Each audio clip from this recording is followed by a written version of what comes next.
Kita lanjutkan untuk membicarakan atypical API. Apa sih atypical API itu? Ini menarik karena sebenarnya ini adalah suatu deviation terhadap regulasi kita. Atypical API adalah chemical atau bahan apapun yang sebenarnya tidak diperuntukkan untuk API, tetapi digunakan sebagai API di persediaan farmasi. Ada banyak atypical API substance yang saat ini masih digunakan. Ada di situ ada kadang-kadang bahan alam, kadang-kadang ada trace elemen juga ada di situ. Boleh nggak sih? Nah, pertanyaan ini sebenarnya kalau dibilang ada pembenaran, bukan hal yang benar, tapi ada pembenaran dari ASGP, Association of European Self-Medication Industry. Ada MHRA juga sudah acknowledge masalah tersebut, bahwa ada atypical API digunakan. EMA, European Medicine Agency juga sudah mencatat hal tersebut, bahwa ada penggunaan atypical API.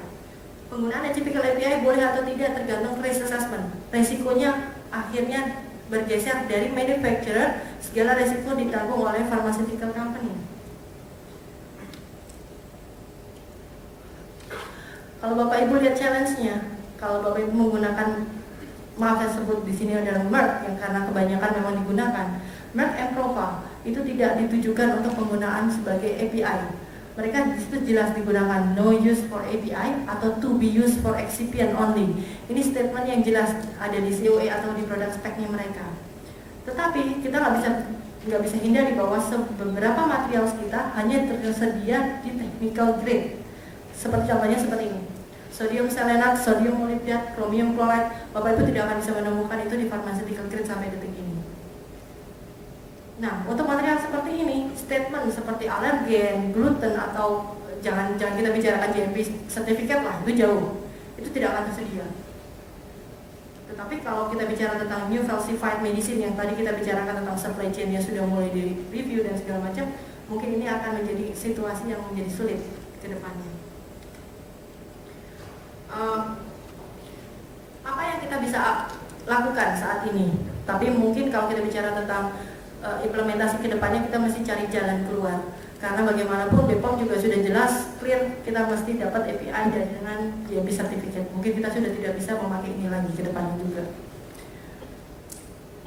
Tetapi melihat pendekatan MHRA atau EMA dan lain sebagainya, ya kita sama-sama berdoa apakah mungkin regulasi di kita juga mungkin bisa diperlunak. Tapi saat ini yang bisa kita lakukan ketika kita masih menggunakan ini adalah bagaimana kita melakukan audit tetap dengan GMP standar, dengan ICHQ7. Karena bagaimanapun kita memakainya sebagai API. Kemudian cek supply chain-nya juga, apakah kadang-kadang untuk technical grade supply chain lebih mengerikan. Kadang-kadang bisa bukan hanya broker tapi lewat agen-agen yang entah. Kemudian kita lakukan gap analysis, apa saja yang bermasalah, apa saja resikonya, dan mostly untuk atypical API adalah risk assessment. Adalah intinya dari semua regulasi yang tadi saya tampilkan, mereka adalah menyatakan bahwa tidak ada kontrol harus di-provide untuk membuktikan dengan confidence bahwa API tersebut baik untuk penggunaan dan tidak ada efek negatif terhadap safety dan efficacy terhadap drug product. Dan ini bebannya ada di pharmaceutical company, bukan di manufacturer-nya. Karena kita jelas kita beli bukan API grade.